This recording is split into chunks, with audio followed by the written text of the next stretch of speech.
오늘 본문은 우리가 잘 알고 있는 오병이어 사건을 다루고 있는 내용입니다.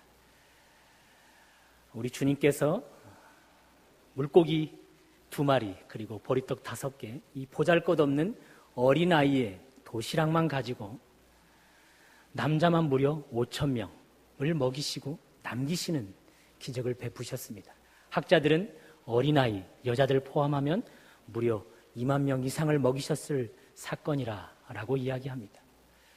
이런 오병이어 놀라운 기적 사건을 통해 오늘 저자 마가는 여러분과 저에게 주시고자 하는 메시지가 있습니다. 그것은 목자 없는 양에게 누가 참 목자신가, 그것입니다. 성경은 종종 여러분과 저처럼 주님을 믿는 자들을 가리켜 양이라 표현합니다. 반면 하나님을 가리켜 목자라 표현합니다. 그런 의미에서 양인 여러분, 참 목자가 누구신지 아십니까? 말씀을 통해서 참 목자를 만나시고 참 목자의 인도하심을 경험하시고 또한 참 목자께서 먹이시고 여러분의 삶을 남기는 인생이 되게 하는 은혜를 체험하시는 은혜가 있기를 주님의 이름으로 축원합니다. 오늘 본문 34절은 이렇게 시작합니다. 예수께서 나오사 큰 무리를 보시고 그 목자 없는 양 같음으로 인하여 불쌍히 여기사. 큰 무리 앞에 서신 주님, 큰 무리를 보시더니 그들을 목자 없는 양같이 여기십니다. 그리고 그들을 불쌍히 여기십니다. 사실 주님 눈에 발견된, 주님 눈에 들어왔던 이 큰 무리, 이들은 하나님의 백성이라 스스로 여기면서 선민 사상을 가지고 있는 자들이었습니다. 그도 그럴 것이 하나님께서 이 백성에게만 하나님 말씀, 구약 성경을 맡기셨습니다. 또한 그 성경을 가르치며 적용시키는 종교 지도자들, 오늘날로 말하면 설교자들이 그들 앞에 많이 있었습니다. 또한 성전에서 예배드리는 이 예배가 활발하게 진행되고 있었습니다.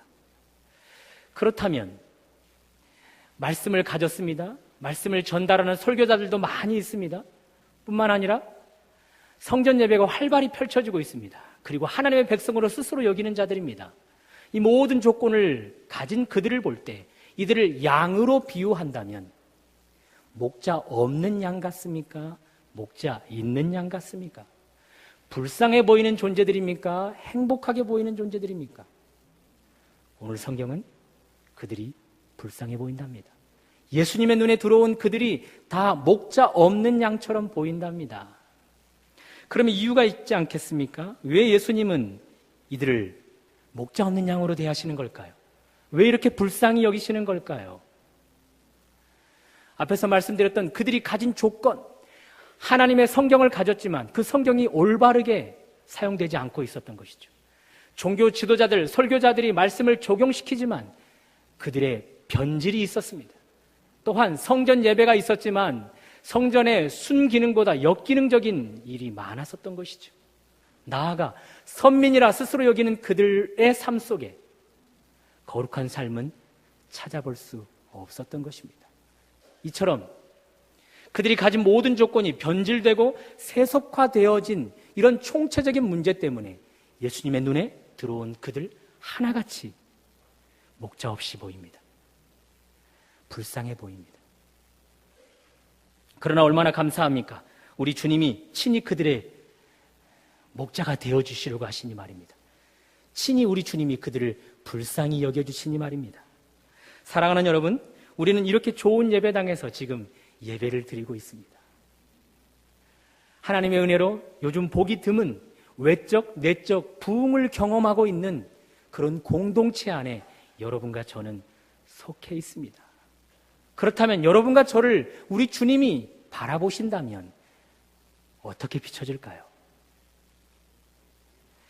여러분과 제가 살고 있는 우리나라, 저를 비롯해서 목회자가 참으로 많습니다. 교회에도 참으로 많습니다. 여기저기 말씀이 계속해서 선포되어지죠. 특별히 이 나라에 이 말씀의 홍수 시대를 할 수 있지 않겠습니까? 물론 한국교회 마이너스 성장을 하고 있다고 근심하지만 어쨌든 기독교인이 전체 인구의 4분의 1에 육박합니다. 이런 외형적인 좋은 것들을 보지만 그러나 교회 안의 내부를 바라보면 어떻습니까? 저를 포함한 목회자들의 변질되어져 가는 모습을 우리는 자주 목도하고 있지는 않은지요. 주님이 피로 사신 이 교회가 분열로 깨어짐으로 몸살을 앓고 있는 것들을 보고 계시진 않으신지요. 하나님의 백성이라 여기고 있는 예배자들이 교회 안에서는 예배자인 것이 분명한데 세상으로 나아가서는 거룩한 삶을, 예배자의 삶을 살아가지 못하는 것을 여러분은 눈으로 목도하고 계시며 스스로도 그렇게 느끼고 계시지 않으신지요. 그런 우리들이라면 우리 주님 눈에 우리의 모습은 어떻게 비춰질까요? 목자 있는 양으로 비춰질까요? 목자 없는 양으로 비춰질까요? 행복해 보이는 존재들일까요? 목자가 없어서 불행해 보이는 존재들일까요? 교회 밖으로 한번 눈을 돌려볼까요? 평택에서 일어난 원영이 사건, 그 사건을 대하실 때 얼마나 마음이 아프셨습니까? 사실 그 사건을 통해서 우리는 가정 안에 목자가 없음을 살펴볼 수 있지 않았습니까? 새엄마, 그는 그럴 수 있지만 그 원영이의 친부, 그는 그러면 안 되었습니다. 원영이가 그 상황 속에 유일하게 의지해야 할 목자는 아버지였는데, 유일하게 불쌍히 여겨주심을 바라했던 존재가 아버지였는데, 그 아버지는 그에게 목자의 역할을 감당하지 못했습니다. 화장실 안에서 공포에 떨며 두려움에 사로잡혀 있었던 그 아이, 얼마나 친부에게 도움의 손길을 내밀었겠습니까? 그러나 그 친부는 그 아이의 손길을 외면해버리고 말았습니다. 끝끝내 말입니다. 목자 없이 그 아이는 우리 곁을 떠나고 말았습니다. 사실 아이들 문제, 아이들의 문제입니까? 부모가 문제입니까? 부모가 문제 아니겠습니까? 사랑 없는 부모, 자식을 책임지지 못하는 부모, 죄송합니다, 자식을 짐처럼 대하는 부모. 어떤 목사님은 이야기합니다. 자식을 키우면서 열 몇 번이나 죽이고 싶은 충동을 느꼈다고. 여러분과 저는 자녀를 두고 있을 것입니다. 여러분과 저의 자녀들이 부모인 우리를 바라보면서 목자로 신뢰하고 있을까요? 목자로 신뢰하면서 우리를 바라볼 때마다 안정감을, 편안함을 유지하고 있을까요? 아니면 우리를 바라보면서 우리 앞에서는 웃는 것처럼 보이지만 우리 뒤에서는 공포 속에, 두려움 속에 정신적으로 내면에 여러 가지 질병들을, 장애물을 안고 있는 아이들은 아닐까요?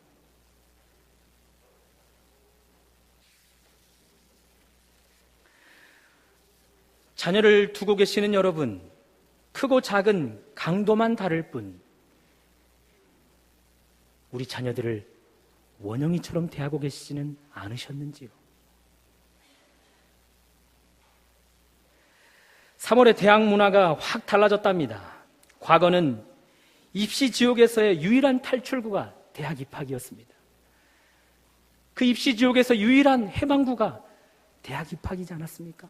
그래서 그때는 대학생들, 이 새내기들에게 삶의 여유가 있었고 캠퍼스에 낭만이 있었습니다. 그런데 지금은 그런 분위기가 없답니다. 너나 할 것 없이 이제 갓 대학에 입학한 친구들이 고시원으로, 기타 여러 학원으로 찾아간답니다.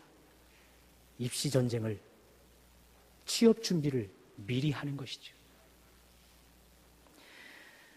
인터뷰에 응했던 한 친구가 이렇게 이야기합니다. 취업 걱정에 몰입하다 보니 대입을 언제 걱정했나 싶다.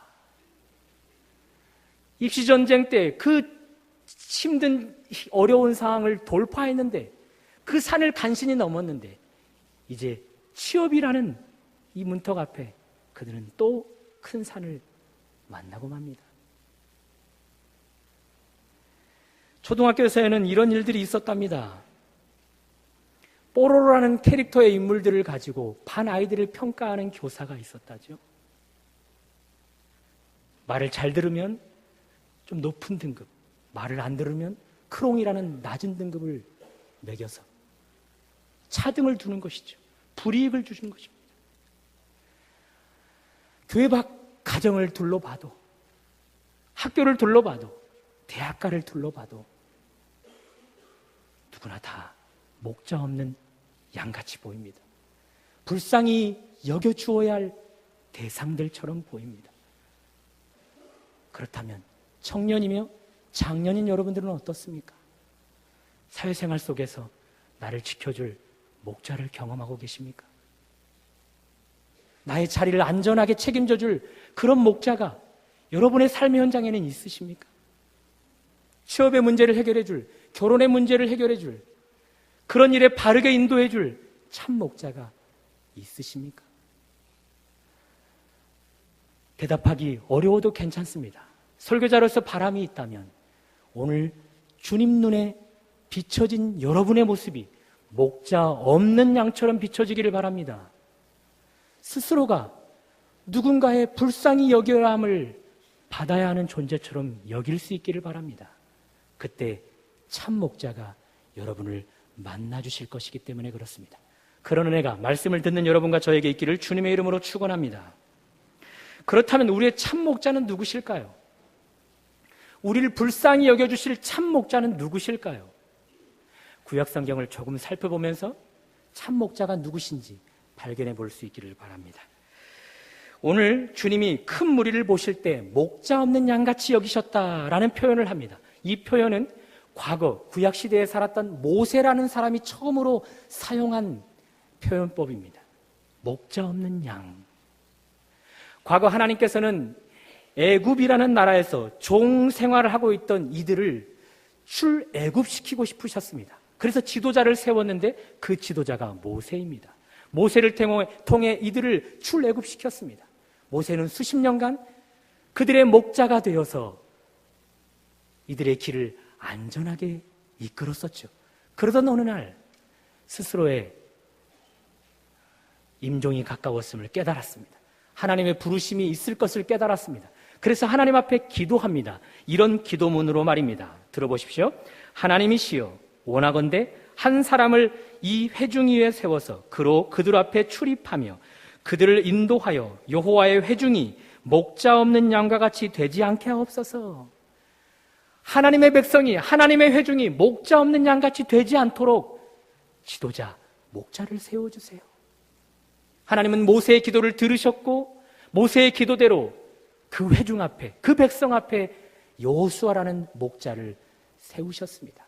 그래서 그들이 목자 없는 양처럼 되지 않도록 하셨습니다. 모세의 기도대로 이처럼 하나님은 이 땅에 살아가는 목자 없는 양들의 삶을 그저 참아 볼 수 없습니다. 그들을 불쌍히 여기셔서 그들에게 참 목자를 주시고자 하십니다. 그래서 여호수아를, 모세를 목자로 세웠던 것이죠. 그러나 우리는 잘 알고 있지 않습니까? 모세, 여호수아 이런 인간 목자들은 장차 오실 참 목자의 그림자임을 말입니다. 앞으로 오실, 장차 오실 예수 그리스도의 실체, 그분을 비춰주는 그림자에 불과했죠. 여기 두 목자가 있습니다. 인간 목자, 그리고 참 하나님이신 목자. 여러분은 누구의 목자의 도움을 받고 싶으십니까? 인간, 목자, 하나님 목자. 이렇게 금방 비교가 되듯이 하나님은 우리에게 인간 목자가 아닌 참 하나님의 아들, 그분을 우리에게 목자로 주시기를 원하셨습니다. 목동 생활을 해보았던, 목초지에서 양떼를 쳐보았던 다윗이라는 인물이 하나님께서 친히 목자가 되어주심을 경험했죠. 그래서 시편 23편을 기록했습니다. 1절만 제가 읽어드리면 여호와는 나의 목자시니 내게 부족함이 없으리로다. 하나님이 나의 목자가 되시니 내게 부족함이 없습니다. 이런 고백을 하게 되었습니다. 인간 목자가 우리의 목자일 때는 우리의 부족함이 많지만 참된 하나님께서 우리의 목자가 되시면 우리에게 부족함이 전혀 느껴지지 않게 되는 것이죠.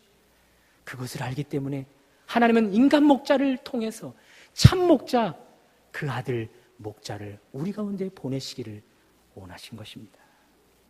하나님은 이 인간 목자가 아닌 참 목자, 하나님의 아들을 우리에게 보내시기 위해서 특별히 에스겔 선지자를 통해 이것을 더 구체화시키시는데요. 특별히 에스겔 34장에 보시면 전체적으로 이야기를 드리면 시간이 많이 걸려서 제가 3가지로만 요약하겠습니다. 그곳에서 약속을 3가지 하십니다. 첫 번째, 한 목자를 세우겠다. 두 번째, 이 한 목자로 빈들, 광야에 살아가는 양떼들을 푸른 초장으로 인도하겠다. 세 번째, 그 목자로 말미암아 양떼들을 먹이겠다. 다시 한번요. 한 목자를 세우겠다. 빈들, 광야에서 살아가는 양떼들에게 평안케 하며 수풀로 인도하겠다. 마지막, 먹이겠다. 이 3가지 약속이 오늘 마가복음에 그대로 다 실현되어집니다. 그래서 오늘 본문을 우리가 이제 에스겔 34장에 빗대어 살펴보도록 하겠습니다. 오늘 본문 34절, 예수께서 나오사 큰 무리를 보시고 그 목자 없는 양 같음을 인하여 불쌍히 여기사.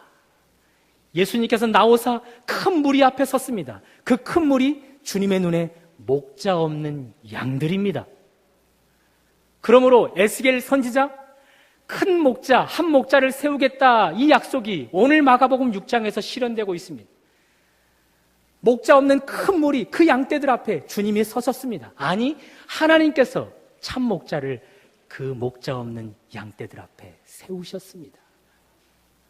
한 가지 약속이 성취되었습니다. 이제 두 번째 약속으로 넘어가 볼까요?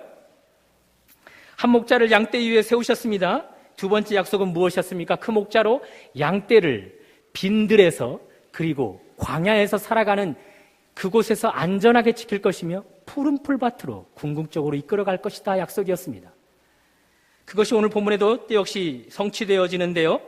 오늘 주님과 이 목자 없는 양떼들이 만난 곳이 어디입니까? 제자들이 스스로 이야기합니다. 35절, 제자들이 이르되 이곳은 빈들이요, 이곳은 광야요. 빈들, 광야, 거칠고 힘든 고통의 시절을 통과해야만 하는 그 광야에서 우리 주님이 목자 없는 양들을 만나주십니다. 그리고 그들을 불쌍히 여기시죠. 불쌍히 여기시면서 그들에게 여러 가지로 가르치신다라고 성경은 기록하는데요. 34절, 이에 여러 가지로 가르치시더라. 이 가르치시더라라는 것은 참 목자께서 양들을 향해 음성을 발하시더라라는 의미로 풀어볼 수 있습니다. 요한복음 10장에 보시면 이 이미지를 잘 그려주고 있는데요. 당신은 여러 양떼들을 한 큰 우리에 가두어 둡니다. 그리고 참 목자가 와서 그 큰 우리 앞에 서서는 각자의 양떼의 이름을 불러가면서 그 우리 밖으로 불러냅니다. 한 마리 한 마리 각자의 이름을 알고 있던 이 목자는 그들의 이름을 우리 밖으로 부르면서 한 마리 한 마리 다 불러내죠. 그런 뒤에 그 양떼들이 다 나왔을 때 그 양떼들 앞에서 친히 빈들의 삶, 광야의 삶을 이끌어 가시며 푸른 풀밭으로 이끌어 가십니다. 그래서 오늘 빈들의 이 광야의 장소가 갑자기 바뀌는데요. 39절입니다. 39절. 제자들에게 명하사 그 모든 사람으로 때를 지어 푸른 잔디 위에 앉게 하시니. 분명 빈들의 삶이었습니다. 광야의 삶이었습니다. 그런데 주님이 그들을 이끌어 음성을 발하여 그들의 이름을 불러내어서 그들을 인도하는데 푸른 잔디 위, 수풀로, 푸른 초장으로 인도해 가십니다. 사랑하는 여러분, 목자 없는 양으로 내 삶이 광야와 같고 빈들과 같다고 생각하십니까? 그 삶이 너무나 힘들고 고통스럽고 괴롭고 고달프십니까? 그런 여러분을 위해 우리 하나님은 참 목자를 여러분 앞에 세우셨습니다. 여러분 앞에 세우셔서 여러분의 이름을 이제 한 사람 한 사람 불러내고 계십니다. 우리 주님은 참 목자가 되실 뿐만 아니라 여러분과 저를 지으신 분이십니다. 창세전부터 여러분과 저를 선택하신 분이십니다. 그러므로 우리의 이름을 이미 익히 알고 계시는 주님은 목자 없이 살아가는 우리를 불러내십니다. 빈들에서 살아가는, 광야에서 살아가는 우리를 불러내십니다. 우리를 불러내셔서 오늘 본문에서 보는 것처럼 그 광야를 통과하게 하실 뿐만 아니라 푸른 풀밭으로, 숲풀로 이끌어 가십니다. 그런 은혜가 광야를 살아가는 여러분에게 있기를 주님의 이름으로 축원합니다. 두 가지 약속이 다 이루어졌습니다. 한 목자를 세우겠다.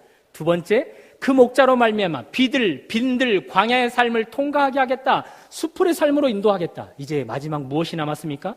먹이겠다입니다. 먹이겠다. 오늘 보면 41절을 다 같이 한번 여러분들이 읽어보시겠습니다. 시작.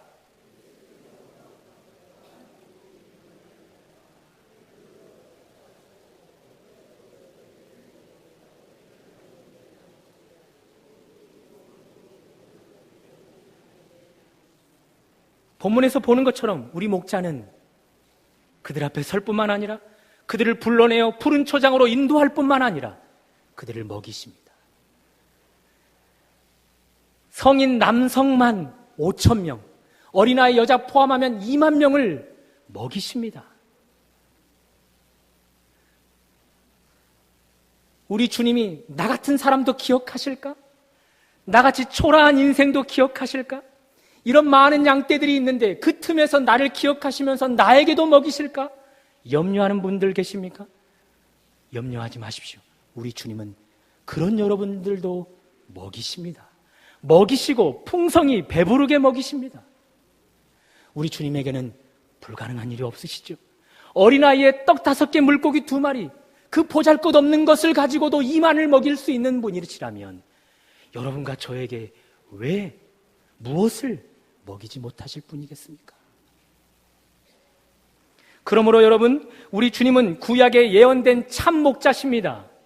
하나님께서 여러분과 저에게 인간 목자가 아니라 참 목자를 보내시기를 원하셨는데 수천 년 전부터 그것을 약속하시면서 그것을 이루겠다 약속하셨는데 오늘 여러분과 저 앞에 그 참 목자가 서셨습니다.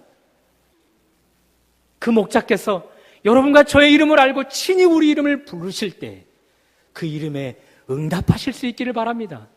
그 이름에 아멘으로 화답할 수 있기를 바랍니다. 그러면 여러분 앞에 친히 우리 목자께서 서셔서 여러분을 빈들의 삶이라 할지라도 광야의 삶이라 할지라도 평안케 인도해 가실 것입니다.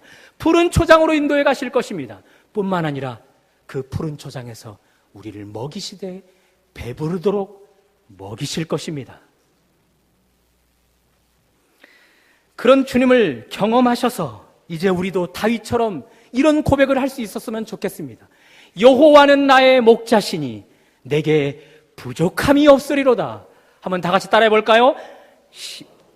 다 같이 시작. 여호와는 나의 목자시니 내게 부족함이 없으리로다.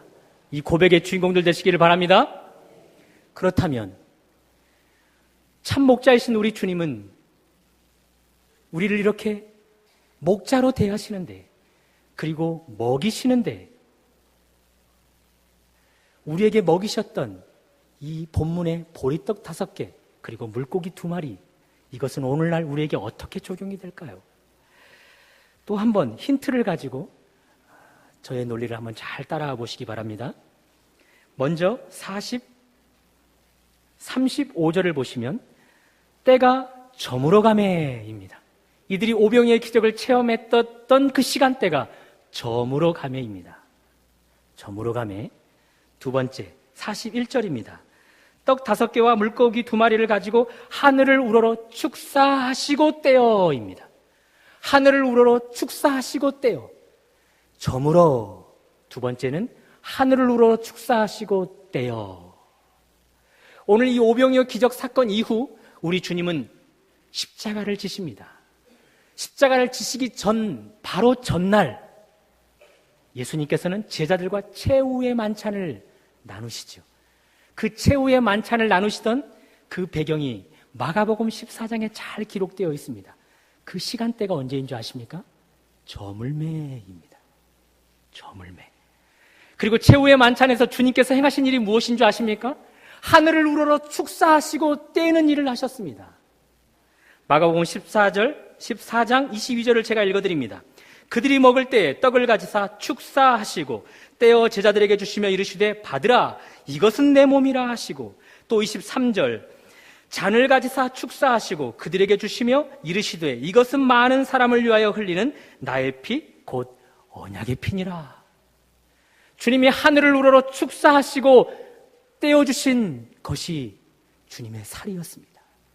그리고 하늘을 우러러 축사하시고 나누신 것이 주님의 피였습니다. 그러므로 주님께서 오늘 보리떡 5개 물고기 2마리로 목자 없는 양들에게 먹이시는 이 먹이는 궁극적으로 주님의 살과 피입니다.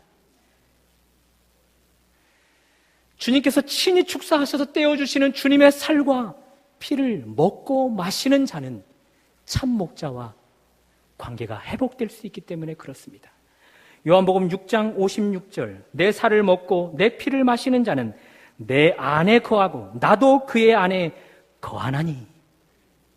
우리 주님이 축사하시고 떼어주시는 주님의 살 그리고 주님의 피, 그것을 먹고 마시면 여러분과 제가 주님 안에 거하게 되는 것이며 주님이 우리 안에 거하게 되는 놀라운 일들이 일어나게 됩니다. 사랑하는 여러분, 떡과 물고기가 주님의 손에서 축사하시고 떼어주실 때에 오병이어 기적을 일으켰습니다. 남자만 5,000명, 성인, 여자 합치면 무려 2만이나 먹고 남는 기적을 베풀었습니다.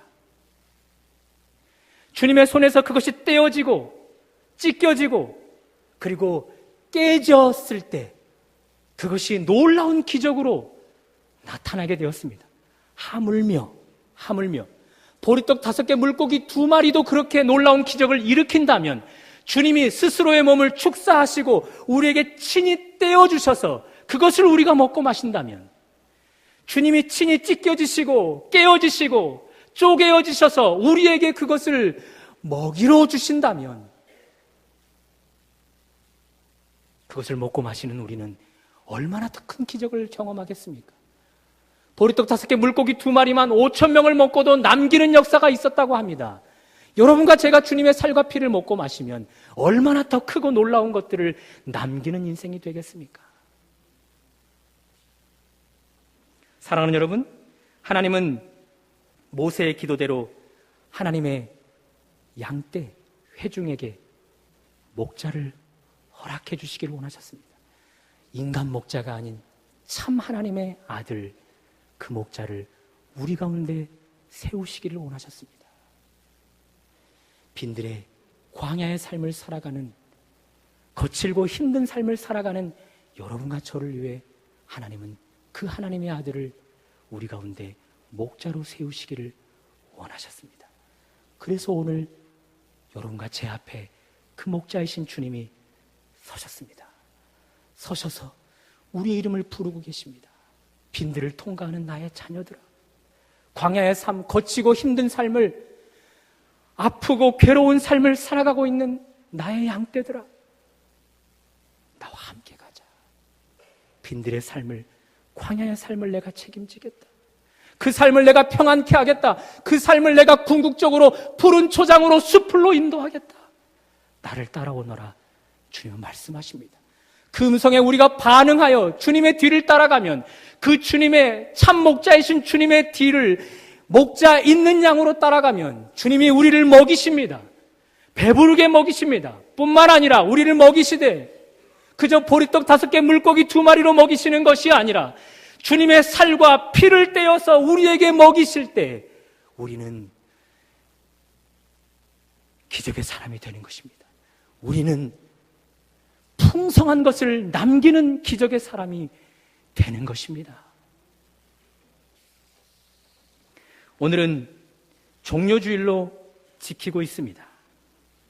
2000여 년 전 예루살렘의 나귀를 타고 예루살렘에 입성하셨던 주님, 그 주님 앞에서 종려가지를 흔들며 호산나 찬송하며 주님을 맞이했던 그들처럼 우리는 오늘 그날을 기념하여 종료주일로 지키고 있습니다. 너무나 안타깝게도 우리 주님은 그렇게 환영을 받으신 뒤에 예루살렘에 입성하신 그 뒷날부터 십자가를 지는 고난을 당하시기 시작합니다. 그것이 우리 시간으로 내일부터 성금요일이라 여기는 예수님께서 십자가에 못 박히시는 날 금요일까지입니다. 그리고 주일이 되어서 부활하시지요. 우리는 그래서 고난주간을 지킵니다. 종교인 부활대망 새벽기도회로 함께 새벽을 깨워 주님의 작은 고난에 동참하시지 않겠습니까? 온 가족이 함께 나와 새벽을 깨우며 나를 위해 친히 스스로의 몸을 쪼개시고 깨뜨리셔서 살과 피를 내어주셨던 그 주님을 경험하시지 않겠습니까? 한 주간 한 끼씩이라도 금식하셔서 그것을 정성스럽게 하나님 앞에 드려 과거 우리처럼 목자 없이 살아가는 불우한 이웃들을 돕는 일에 여러분의 손길을 내어드리지 않겠습니까? 사랑하는 여러분, 고난주간이야말로 우리 주님을 더 많이 경험할 수 있는 시간이 아니겠습니까? 참 목자이신 주님, 스스로의 몸을 축사하시고 깨뜨리시고 쪼개셔서 살과 피를 나누어 주셨던 주님, 고난주간 더 풍성하게 경험할 것입니다. 부디 새벽마다 온 가족들이 함께 나와서 그 주님을 참 목자로 모셔드릴 수 있기를 바랍니다.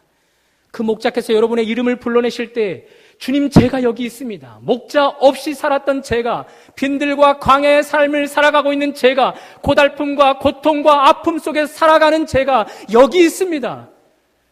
그러면서 주님의 참 목자이신 주님을 따라 나서면 주님은 여러분의 광야의 삶을 푸른 풀밭의 삶으로 인도해 가실 것입니다. 뿐만 아니라 여러분을 먹이시되 기적의 삶으로 살아가도록 먹이실 것이며 기적으로 풍부한 것을 남는 것으로 먹이실 것입니다. 고난주간을 통과하며 그런 은혜를 경험하시는 여러분과 제가 되기를 바랍니다. 그런 뒤 부활주일 주님 앞에 나와 이렇게 고백했으면 좋겠습니다. 주님, 저는 과거 목자 없는 양이었습니다. 불쌍한 양이었습니다. 그러나 이제 저는 참 목자 있는 양입니다. 참 목자로 행복해하는 양입니다. 참 목자로 남기는 인생이 된 양입니다. 기도하겠습니다.